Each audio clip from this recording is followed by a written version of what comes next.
Então, novamente, bom dia, colegas. Hoje é dia 20 de maio. Nosso encontro de hoje é sobre justiça restaurativa, princípios, valores, histórico e aplicações. Quem estaria conosco hoje é o Dr. Sérgio, mas devido a algumas situações familiares e pessoais não pôde estar conosco. Então, hoje eu venho compartilhar com vocês um pouco da minha perspectiva e do meu entendimento sobre esse assunto, e convido vocês a participarem ativamente, explicar que muito do que eu vou estar compartilhando com vocês vem, então, da minha monografia no curso de Direito, quando eu, então, me debrucei sobre o tema da justiça restaurativa e do comunitarismo responsivo, pensando em fazer uma conexão inicial sobre a construção de comunidades escolares restaurativas. Então, com base, fiz um recorte aí ainda ontem à noite, para tentar organizar isso para hoje. E aí, pessoal, para que a gente possa iniciar, eu quero lançar um desafio. Se vocês tivessem 1 minuto para falar para alguém o que é justiça restaurativa, 1 minuto, o que vocês diriam? Vocês têm 1 minuto para fazer aquela propaganda e aquela divulgação do que é justiça restaurativa. E aí eu gostaria de saber o que vocês iriam dizer para esta pessoa. Ó, a Cassiane colocou que é trocar as lentes. Alguém gostaria, se alguém quiser abrir o microfone, 1 ou 2 pessoas para compartilhar conosco, dá tempo. Pensei em, no máximo, umas 2 pessoas, se possível, poderem compartilhar também pelo microfone ou pelo chat. E aí? Ó, a Michi colocou acolhimento e escuta empática.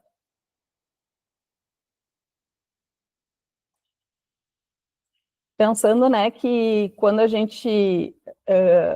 e certamente vocês já se viram nessa situação de ter que explicar para alguém o que é justiça restaurativa, né? E aí 1 minuto para isso, e às vezes a gente não tem muito tempo, porque a gente entende que a melhor forma de a gente explicar o que é justiça restaurativa é vivendo, né? Mas às vezes a gente precisa usar as palavras para explicar o que é. Enfim, porque a pessoa não tem tempo, ou porque a gente não tem tempo também de viver tudo isso. Aline! Oba, fala aí, Aline. A pessoa no carro, chegando em casa, no meio da gravação, ainda vai se atrever a falar. Mas maravilha! Eu acho que eu chamaria a atenção para... Eu diria que é uma forma de resolver conflitos e gerir... gente, só porque eu vou falar, me perdi. Mas, assim, eu colocaria a ênfase nas conexões e na autorresponsabilização. Isso era o que me chamaria a atenção, que eu ia querer que a pessoa compreendesse. Perfeito, perfeito. Mais alguém além da Aline, corajosa no trânsito aí? Mais uma pessoa, vamos lá. E aí a gente vai adiante.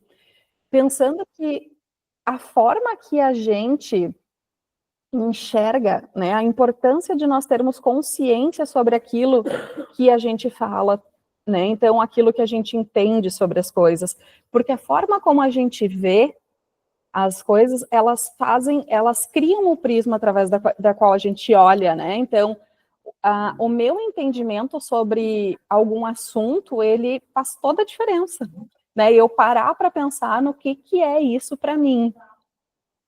Então, o Flávio colocou que é olhar para o passado com responsabilização, mas principalmente olhar para o futuro com restauração. A Lara colocou autoconhecimento e conhecimento do outro.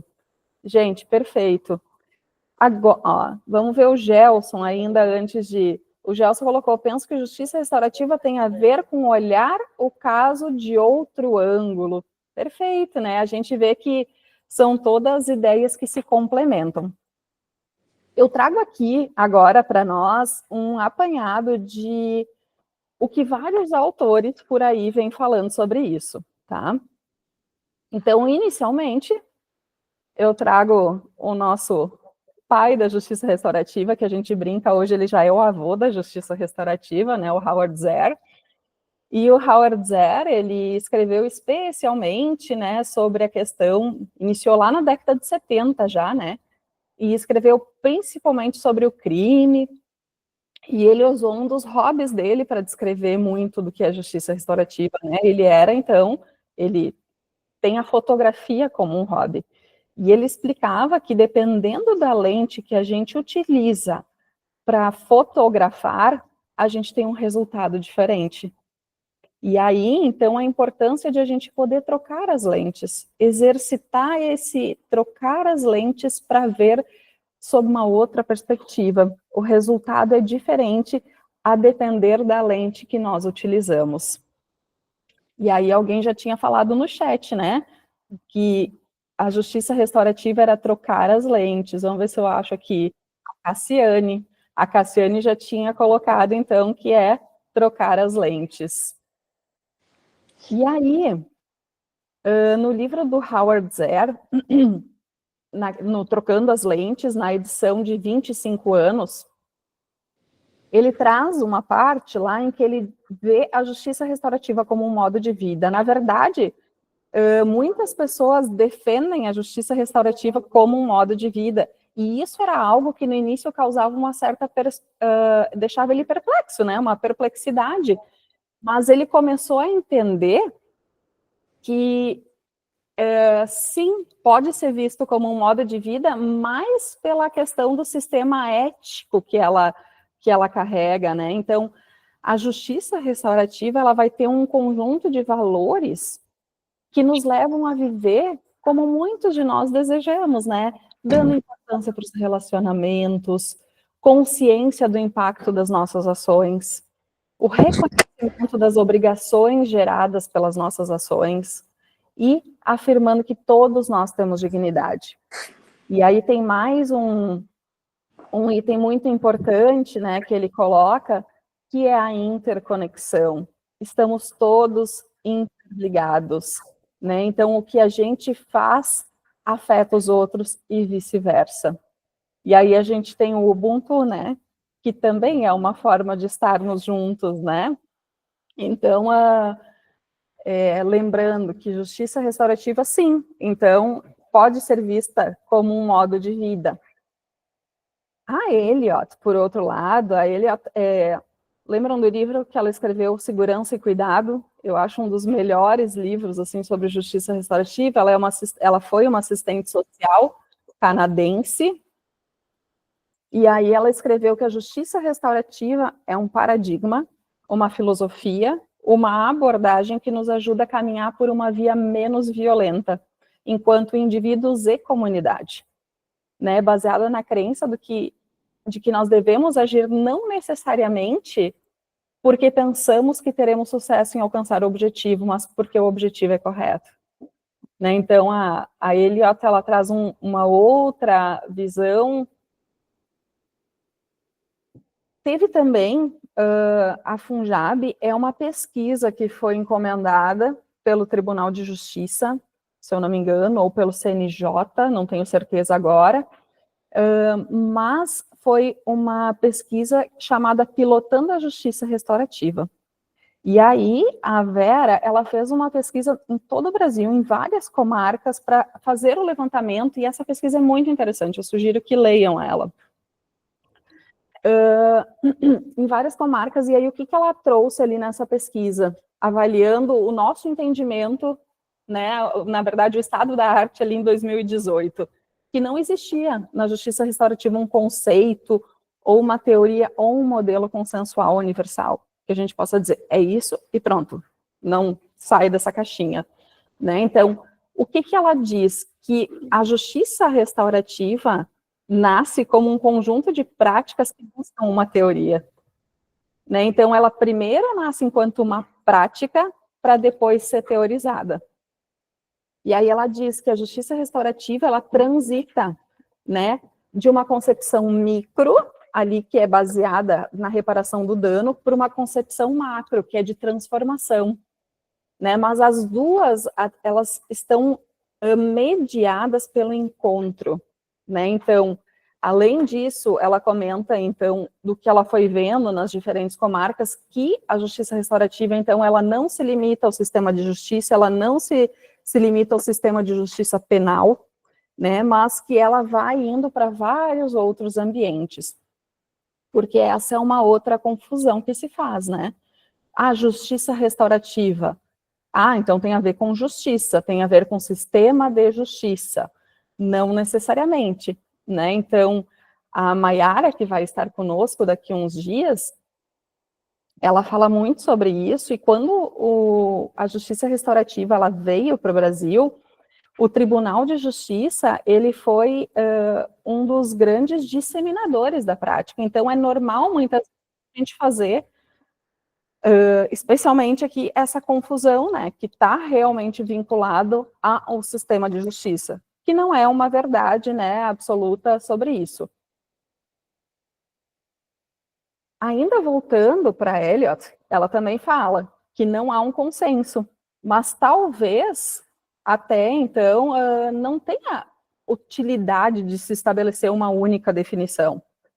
E aí ela diz que a justiça restaurativa ela combina naturalmente quem somos com o que queremos na vida coletiva.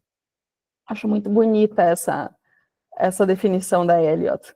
Há evidências que a justiça restaurativa também atua não apenas como uma maneira de pensar, mas na prática para nos levar para casa, para aqueles valores que nos definem como uma sociedade democrática. Justiça restaurativa não é fácil e absoluta, mas a sua flexibilidade e lentes amplificadoras fazem com que seja particularmente acessível às circunstâncias dinâmicas e de mudança do mundo em que vivemos hoje. E como seres humanos imperfeitos, somos obrigados a errar ao longo do caminho. Pelo menos essas falhas podem tornar-se oportunidades de ver o que não está funcionando acerca dos nossos relacionamentos e instituições e a imaginar novas respostas mediadas pelos valores do nosso melhor ser. Acho linda essa definição da Eliot. Né? Então, é aqueles valores, né, na prática para nos levar para casa.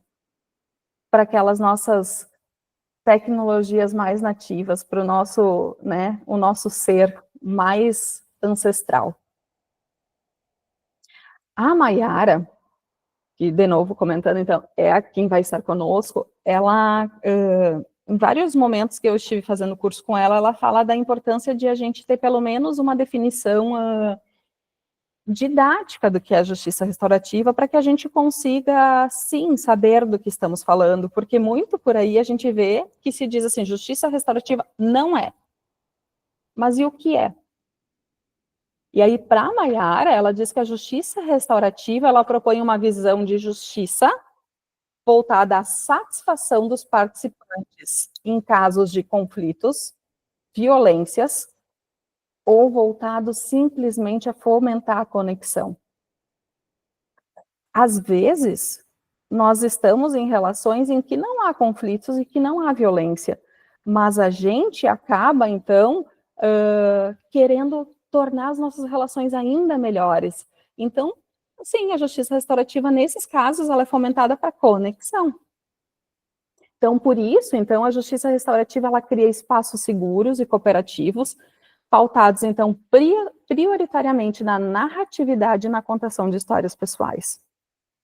E aí, gente, voltando lá também na questão de conflitos. O que eu entendo por conflito, né?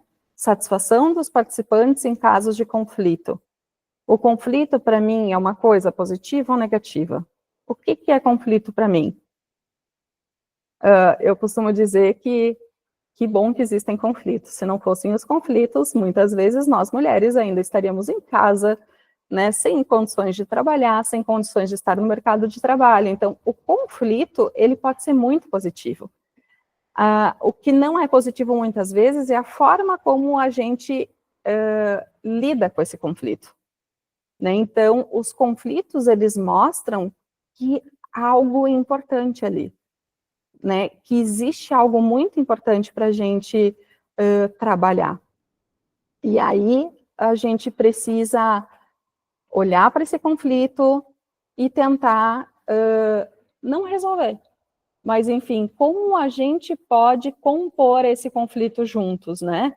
Então, o conflito, ele pode ser muito positivo. Ele pode trazer grandes oportunidades de crescimento e de aprendizagem.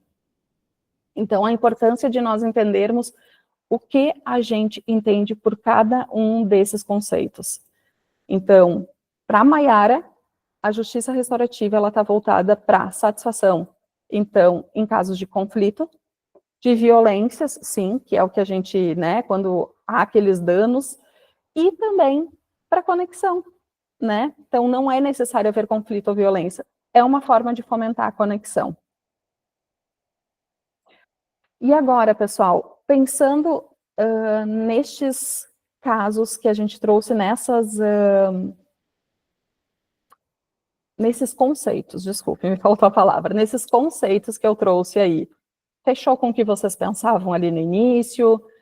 Ouvindo esses conceitos, existe algo mais que vocês iriam acrescentar na explicação de vocês sobre o que é justiça restaurativa em 1 minuto?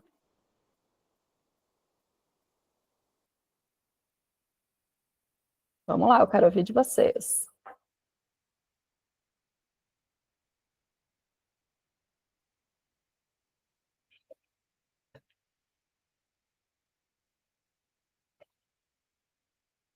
Nada? Não iriam acrescentar nada na definição que vocês pensaram inicialmente? Para quem entrou depois, e eu fui autorizando a entrada, pessoal, nós estávamos definindo o que é justiça restaurativa, e a gente partiu de uma ideia, de um desafio, que nós teríamos que dizer o que é justiça restaurativa em 1 minuto para alguém. E aí, no que nós iríamos focar? E aí eu trouxe alguns conceitos de alguns autores, e aí pergunto, né, se a gente mudaria a nossa forma de apresentar o que é justiça restaurativa. Eu, hoje, para mim, foco muito na questão da conexão. Eu entendo que justiça restaurativa, especialmente para o que eu vejo e para mim, ela é voltada para conexão, para que a gente fortaleça conexões entre as pessoas. Perfeito definir justiça restaurativa como o que ela é. Acho muito importante isso. Ótimo, né? Às vezes é isso, a gente passa muito tempo dizendo que não é e não diz o que é, né? Para criar essa conexão é necessário ouvir todas as partes e acolher da melhor forma as necessidades de cada um. É perfeito, né, Michi? E aí, eu vou só voltar aqui, porque... Ai, desculpe, agora como é que eu volto aqui? Nessa definição da Maiara, ela fala da narratividade e da contação de histórias pessoais. E ela chama atenção, eu sugiro que leiam os livros dela, são muito simples e legais, assim, que ela fala para nós termos cuidado com as narrativas dominantes, né? Será que essa narrativa é uma narrativa pessoal que ouve todas as vozes? Ou melhor, que escuta todas as vozes, né? Porque a gente sabe que ouvir e escutar é diferente, né? A gente diz que ouvir é biológico, né? Se nós temos tudo aí funcionando, nós ouvimos, mas escutar é biográfico, né? Ele está fundado na nossa história de vida também. Então, a importância de a gente escutar todas as narrativas e ver se a gente não está simplesmente levando adiante algo que não é a representação de todos. A Lara coloca que, além do autoconhecimento e do conhecimento do outro, nos cabe ver pelo olhar do outro, calçar os seus sapatos. Muito bom, é isso aí. É estarmos juntos ali, né? Então, pessoal, conversamos um pouco sobre o que é justiça restaurativa para nós e o que alguns autores trouxeram do que é justiça restaurativa para eles. Agora, quero só compartilhar com vocês um pouquinho do histórico que nós temos da justiça restaurativa. O Zer, né, que é sempre a grande referência, né, ele diz que, e aí normalmente eu falo quando é Zer 2020, é o livro dele, Trocando as Lentes, a edição de aniversário de 25 anos. E aí ele fala, né, que então a justiça restaurativa, então, são mais de 25 anos como um movimento contemporâneo. Né? Então, esse movimento que hoje nós temos como justiça restaurativa tem raízes ancestrais na história da humanidade. Né? E aí ele traz, assim, especialmente, né, fundado em valores e práticas de povos originários. Aí ele traz as primeiras nações do Canadá, dos Estados Unidos, o povo maori da Nova Zelândia, uma forma de honrar, então, toda essa sabedoria ancestral, né, que então compõe esse nosso movimento contemporâneo. Mas essa justiça restaurativa contemporânea, ela não é basicamente uma recriação do passado. Ele diz que é a adaptação de alguns valores básicos, princípios e abordagem dessas tradições, combinadas com a nossa moderna realidade e sensibilidade quanto aos direitos humanos. Né? Então, hoje a justiça restaurativa também está muito ligada a direitos humanos. E ele fala que o que ela faz também, né? A justiça restaurativa contemporânea, ela legitima e ela resgata muitos saberes que foram ignorados ou até tolhidos nesses processos de colonização, né? Então, a gente sabe que quando a gente traz, então, alguns processos de colonização, né? Aí, muitos desses saberes ancestrais não foram reconhecidos.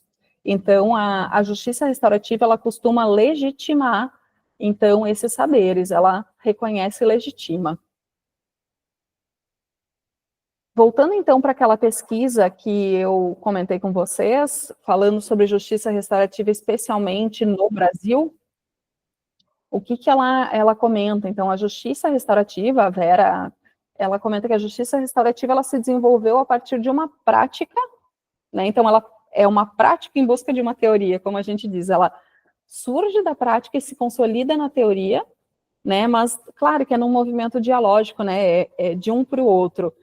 A década de 70, ela foi marcada por experiências restaurativas. Né? Então, tivemos muitas experiências restaurativas durante a década de 70. A década de 80, por sua vez, ela foi marcada pela teorização. A de 90, expansão. E aí, as décadas iniciais do século XXI, então, a revisão e amadurecimento, e no Brasil, né, no princípio da década de 2000, a tradução, né, de vários livros. Então, é algo que, da forma como se conhece no mundo, aqui muitas coisas a gente foi vendo a partir de 2000.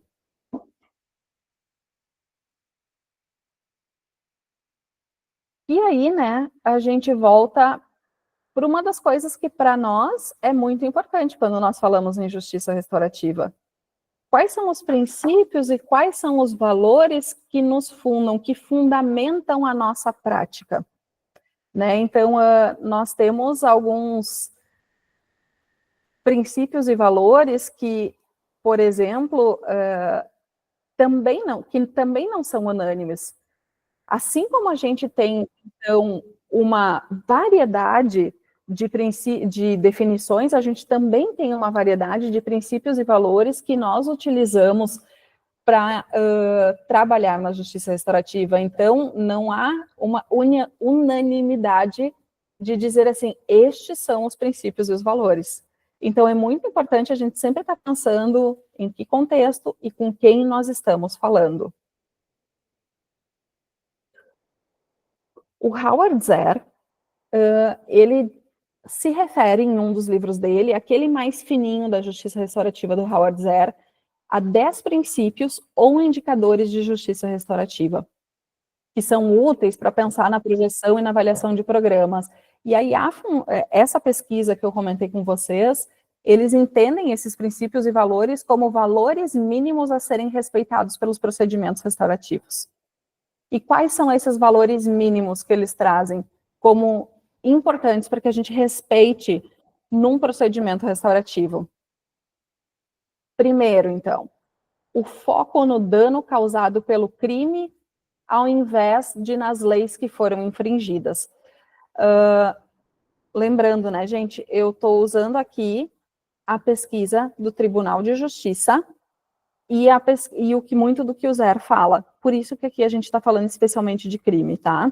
Mas a gente pode lembrar que justiça restaurativa não é só para a gente tratar crimes, violências, também é para tratar conflitos e conexões, né? Então, pensando que se formos estar falando sobre crime, né, então esses danos, né, é olhar para isso, não para as leis. Ah, que lei? Isso foi um roubo, foi um latrocínio, foi...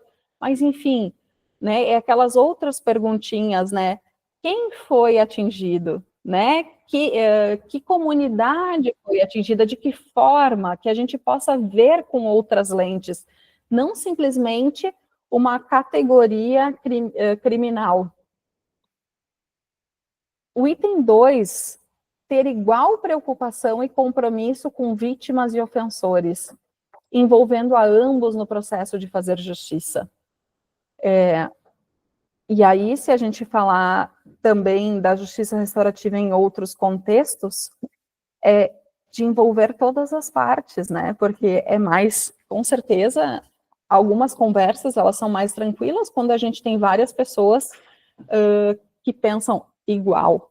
Mas a justiça restaurativa, ela traz para junto todas as pessoas que pensam de diferentes formas. Então, a importância de a gente trazer todos para junto, para que a gente consiga ter essa composição.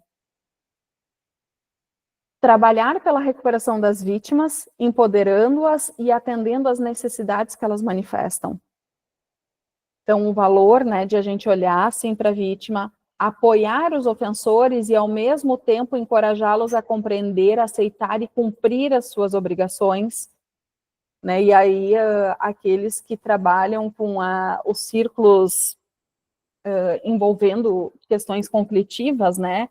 A importância de, quando a gente vai fazer esses momentos, dele reconhecer, né, os danos causados, né? Então, uma das coisas que nós perguntamos antes, né, no nosso pré-círculo, a gente aborda essa temática para saber se reconhece o que aconteceu e quais foram, então, os danos causados.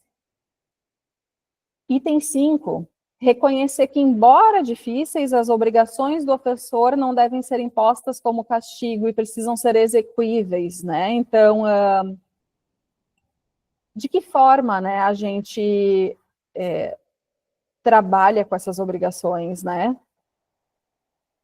É muito difícil, eu penso, que na nossa cultura nós entendermos isso, né? Assim,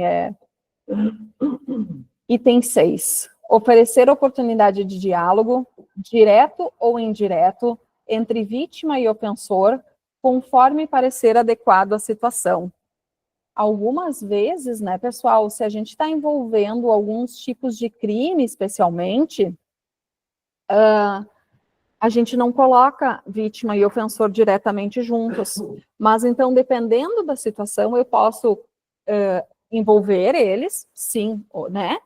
Mas também eu posso envolver algumas vezes a experiência de vítimas indiretas, né? Por exemplo, já aconteceram experiências que, por exemplo, se tratou uma questão de, sei lá, roubo, né?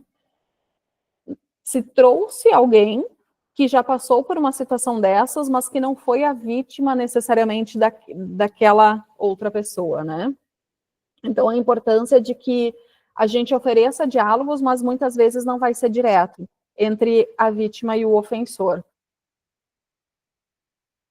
Encontrar um modo significativo de envolver a comunidade e tratar as causas comunitárias do crime. Justiça restaurativa, pessoal, ela tem muito a ver com comunidade. É fortalecer essa comunidade. Comunidade é um aspecto central para a justiça restaurativa. Estimular a colaboração e reintegração de vítimas e ofensores, ao invés de impor coerção e isolamento. E aí a gente fala, né, muito de uma nova forma de enxergar as relações. Dar atenção às consequências não intencionais e indesejadas das ações e programas de justiça restaurativa. Olha só, né? percebam só desses 10 princípios e indicadores, o 9 me chama muita atenção. Dar atenção às consequências não intencionais e indesejadas das ações e programas de justiça restaurativa. Será que esses programas e essas ações que nós temos desenvolvido, elas têm trazido consequências indesejadas e não intencionais? Especialmente quando a gente trata de danos, a gente trata de traumas, a importância de nós sermos muito intencionais no que a gente faz, né? Então,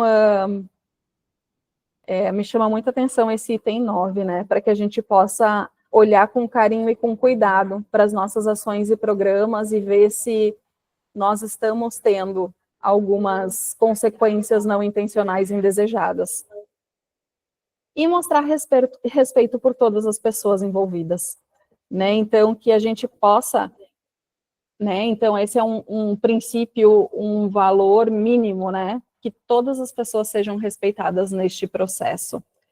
Eu só vou pedir um minutinho, porque eu vi que algumas pessoas mandaram mensagem aqui também pelo WhatsApp, e, enfim, é o pessoal do curso, mas está tudo bem aqui, aparentemente. Qualquer coisa, vocês chamem.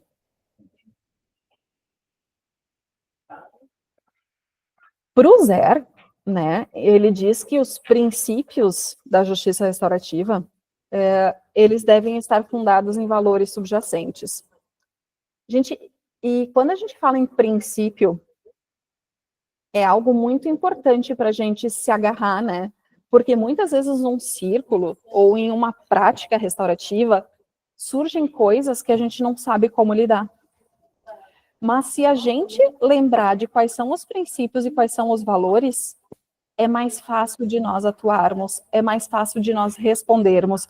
Então, eu ter clareza dos meus princípios ali, dos valores, para que a gente consiga, então, dar sequência, né? Porque não existem fórmulas prontas, respostas prontas.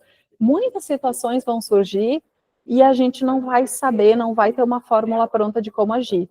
Mas se a gente lembrar dos princípios e valores, eles são como uma bússola para a gente. Eles não vão mostrar o caminho exato. Agora tu dá um passo para cá, depois tu dá um passo para lá, agora tu diz isso, depois tu diz aquilo. Mas eles vão nos mostrar, vão nos orientar para onde ir.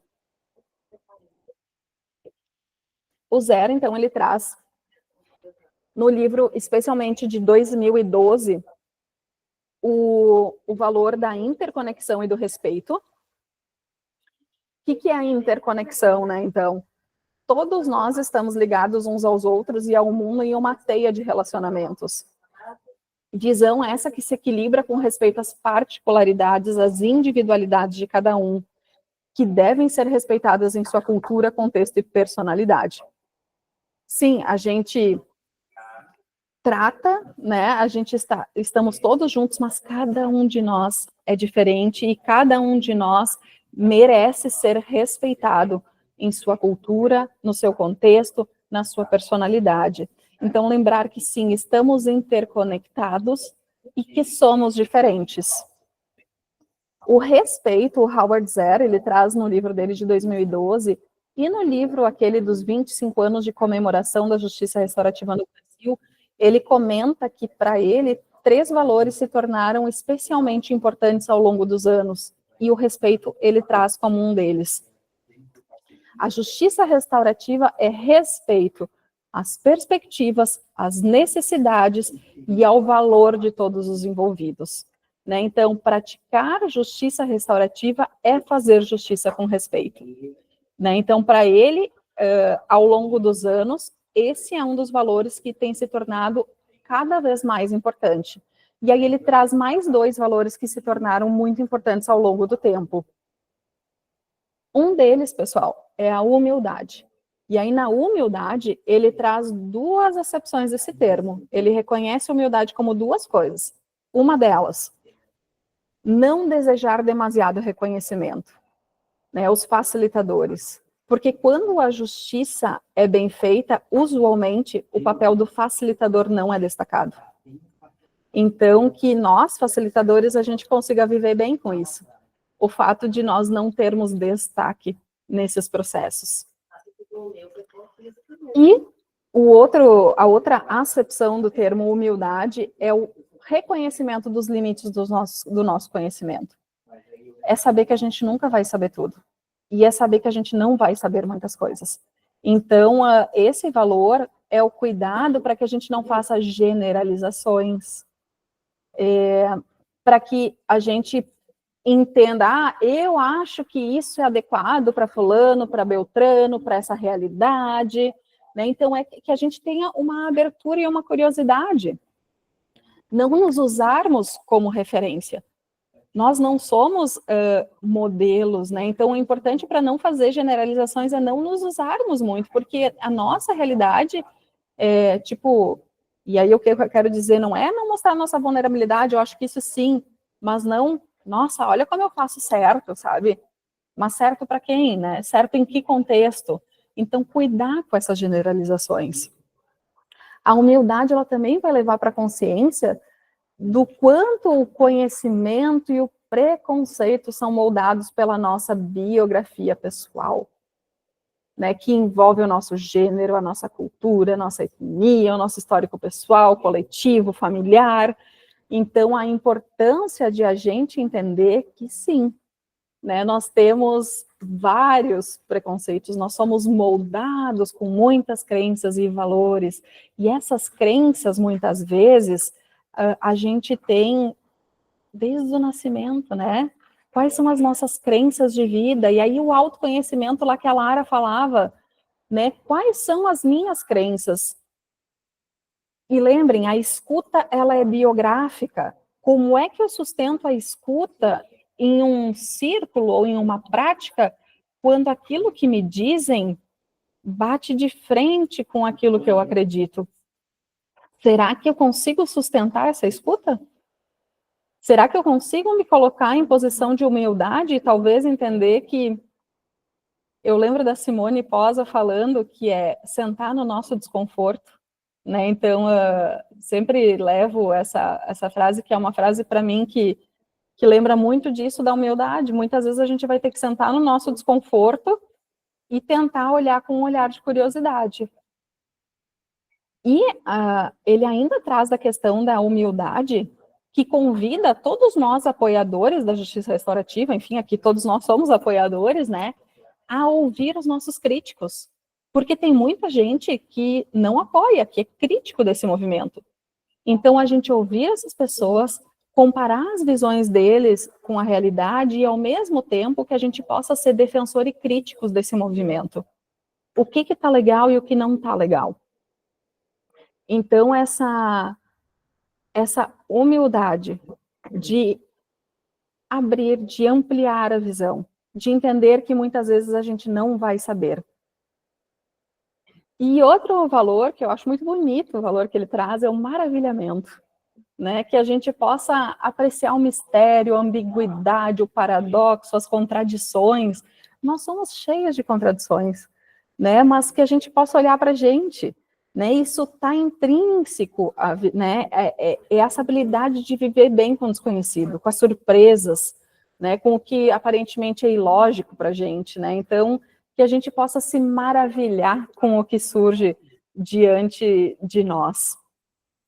Então, esses são especialmente os 3 valores que lá na edição do Trocando as Lentes, de comemoração de 25 anos, traz que foram valores que têm se tornado especialmente importantes para ele ao longo dos anos, que é o respeito, a humildade e o maravilhamento.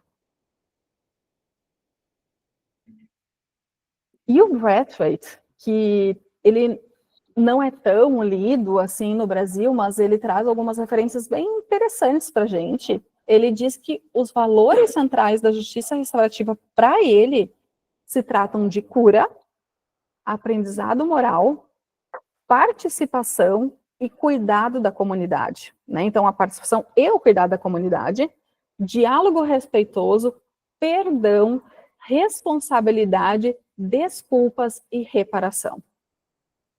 Então, eu acho, especialmente ali quando a gente fala de cura, né, e de comunidade, pensando especialmente aqui, eu sei que tem pessoas de fora, né, mas pensando especialmente aqui em Rio Grande do Sul, o que nós vivemos, as nossas catástrofes climáticas, né, nós estamos lidando com muitas comunidades traumatizadas, e aí a cura, né, e a cura, ela passa pelo fato de nós sabermos que não estamos sozinhos, de que tem pessoas conosco, né? Então esse diálogo, né? Essa questão de estarmos juntos.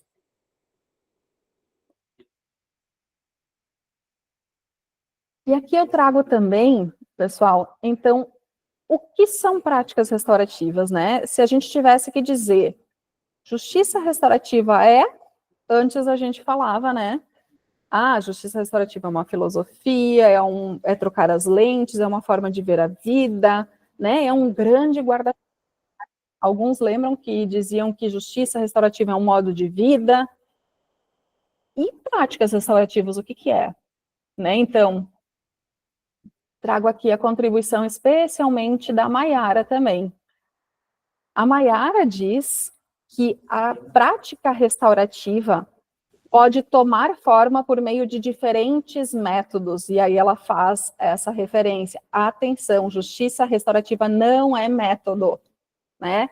Muitas vezes, quando a gente fala em justiça restaurativa no Brasil, e especialmente nós que estamos muito vinculados ao Tribunal de Justiça, a gente lembra de círculos de construção de paz. Justiça restaurativa são círculos de construção de paz. Na verdade, círculo de construção de paz é um método. A justiça restaurativa é maior do que isso, ela não é um método, tá? Então, voltando ali, a prática restaurativa pode tomar forma por meio de diferentes métodos que podem ser total ou parcialmente restaurativos. E aí eu lembro vocês que no livro do Howard Zehr, ele fala de um contínuo de práticas que a gente entende desde práticas menos até práticas mais restaurativas. Então, existem vários métodos que nesse contínuo estão, então, algumas mais perto de serem completamente restaurativas e outras menos. No Brasil, então, os métodos mais conhecidos são os processos circulares. E a gente aqui, basicamente, trabalha muito com os círculos de construção de paz. Mas a Maiara alerta, né, e eu gosto muito dessa explicação dela, que o que garante que uma prática seja restaurativa é o seu conteúdo e não a sua forma. Eu posso, agora pensem assim, eu posso usar um método, uma forma, e eu posso não ser restaurativa neste método e nesta forma. O que vai fazer com que eu faça uma prática restaurativa ou não é o conteúdo, é a forma como eu trato as pessoas. Será que eu sigo aqueles valores? Será que eu sigo aqueles princípios? Porque eu posso usar um método, né? Eu posso seguir todo o método e eu lá dentro ser muito violenta, né? Eu querer domesticar, eu querer dizer o que é certo e o que é errado, eu não querer ouvir o que todos trazem. Então, que a gente possa ter atenção de que o que vai garantir que uma prática seja restaurativa ou não é o conteúdo, não é a forma. Então, sim, para nós que trabalhamos especialmente aqui com os círculos de construção de paz, é muito importante para nós seguirmos esta forma, este método, mas não basta. A gente precisa de mais. A gente precisa garantir que o nosso conteúdo, que esse conteúdo esteja cheio dos princípios e dos valores que nós acreditamos ser restaurativos.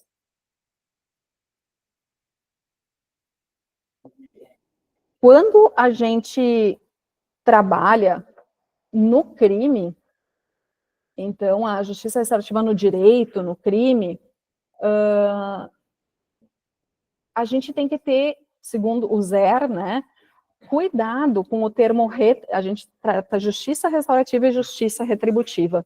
E aí ele pede para a gente cuidar um pouco com essa dicotomia, né, retributiva e restaurativa.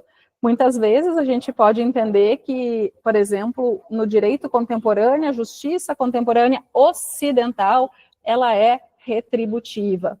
Mas, né, então ele diz assim, cuidado, né? Porque se a gente pintar a retribuição e a restauração como excludentes, a gente diminui as possibilidades de explorar traços comuns que surgem entre eles. Por quê? Porque tanto a justiça restaurativa quanto a retributiva, elas buscam igualar o placar, né? Elas querem obter reciprocidade, só que elas fazem isso utilizando estratégias diferentes, né? Então, que a gente cuide um pouquinho quando a gente usa esses termos, né, restaurativo e retributivo. Eles não são mutuamente excludentes, eles não são necessariamente opostos, né? Então, que a gente possa olhar com um pouquinho mais de curiosidade e amplitude. E aí, lembrando também, assim, eu acho muito importante isso que o Zero traz. A defesa da justiça restaurativa não nega ou defende a extinção do sistema jurídico. Tá? Então, o sistema jurídico, ele ainda é essencial, especialmente em alguns lugares, em algumas comunidades, que a gente não tem direitos humanos sendo preservados e princípios do devido processo legal. Então, a gente precisa ainda, sim, ter um sistema que identifique quem cometeu um crime, né? Então, a gente precisa saber que algumas ações que as ações que causam dano, sim, elas têm que ser nomeadas, elas precisam ser denunciadas, e o Estado vai estar ali para fazer isso, né? Então, o devido processo legal, o Estado de Direito, ele é muito necessário. Então, quando a gente fala de justiça restaurativa, a gente não está dizendo que a gente quer extinção do sistema jurídico. O que a gente está buscando quando a gente trata da justiça restaurativa neste âmbito é uma função e um foco mais restaurativos, né? Então, quais são, daqui a pouco, pensar assim, os pontos fracos dessa abordagem legalista ocidental, né, para que a gente consiga, então, tornar os nossos processos e resultados mais restaurativos possíveis. E aí o Zé traz que o ideal, né, então, seria um sistema restaurativo com opções menos restaurativas para quando as mais restaurativas não forem eficazes ou apropriadas. Então, muitas vezes a gente vai ter algumas, por exemplo, a privação da liberdade, a gente vai ter alguns crimes em que, sim, uma pena meramente restaurativa, ela não vai ser, talvez, adequada, mas o sistema vai ser mais restaurativo, com opções que sejam menos restaurativas, a depender do que acontece. O Brathwaite, o que ele diz? Que até as opções menos restaurativas, seja a privação de liberdade ou o que for, se elas são usadas como um último recurso, elas se tornam mais eficazes num contexto restaurativo do que num contexto meramente punitivo. Então, nesse sistema jurídico, lá no prisional, ou seja, lá onde for, se eu conseguir criar um sistema mais restaurativo, inclusive para essas opções menos restaurativas, ela tem mais chance de ser bem sucedida. E aí a Eliot coloca, né, ainda, se o dano e o crime são resultado de as pessoas não agirem a partir de valores centrais, então a resposta ao dano e o crime deve refletir os valores centrais que sustentamos. Então, muitas vezes, né, a gente fala, ele não foi humano, ele não foi respeitoso, mas a resposta que a gente dá ao dano e ao crime também não refletem muitas vezes esses valores centrais que a gente sustenta. Então, o campo da ética para Eliot, né, é um dos motivos pelos quais valeria optar pela justiça restaurativa.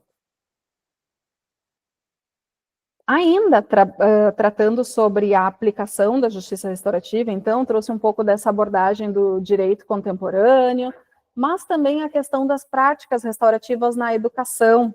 E com certeza existem muitos outros âmbitos, né, de aplicação, mas as práticas restaurativas podem promover e potencializar o aprendizado? Será?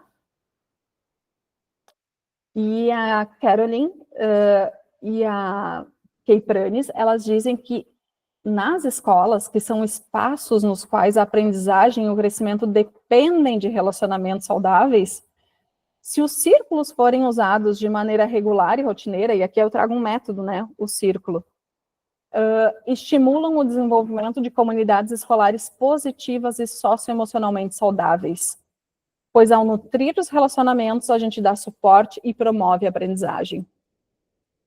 Toda aprendizagem, ela é social e emocional.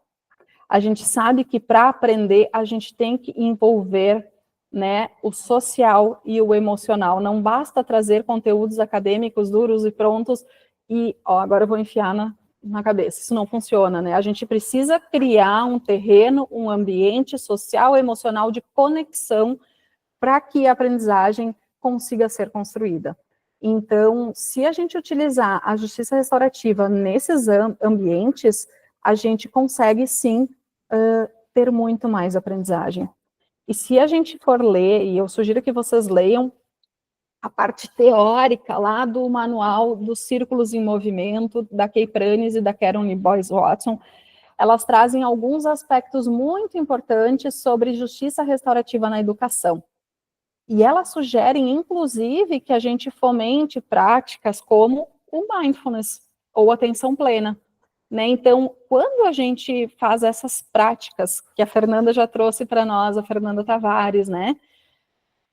De prestar atenção no momento, de eu focar a minha atenção aqui, eu primeiro me conecto comigo, para daí conseguir me conectar no ambiente, me conectar com o que vem de fora. Né? Então, voltando, né? Esse olhar para dentro, então que a justiça restaurativa no ambiente escolar, ela pode ser, com certeza, muito frutífera.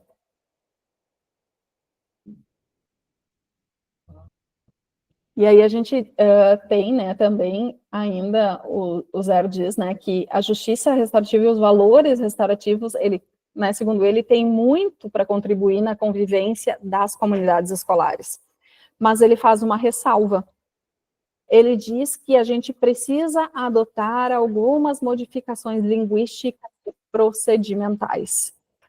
Gente, exemplos que ele traz de mudança de linguagem importante. Por exemplo, vítima e ofensor. Vítima e ofensor são duas categorias que simplificam, né? Ele diz que podem se tornar profecias autorrealizáveis. Segundo a teoria da rotulação, tá? A teoria criminológica da rotulação, as pessoas tendem a se tornar aquilo que foram rotuladas. Cuidado com os rótulos. Tu é uma vítima, tu é um ofensor. Então, sim, a gente observar a nossa linguagem, quais são os termos que nós utilizamos para nos referir, e os rótulos. Será que eu simplifico e simplesmente categorizo as pessoas?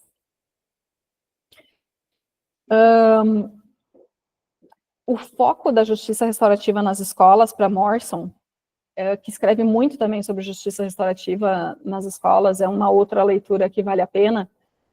Ela diz que não é um trabalho apenas por escolas, mas por uma sociedade mais justa. Né? Então, esse trabalho ele pode nos fornecer um andaime de esperança.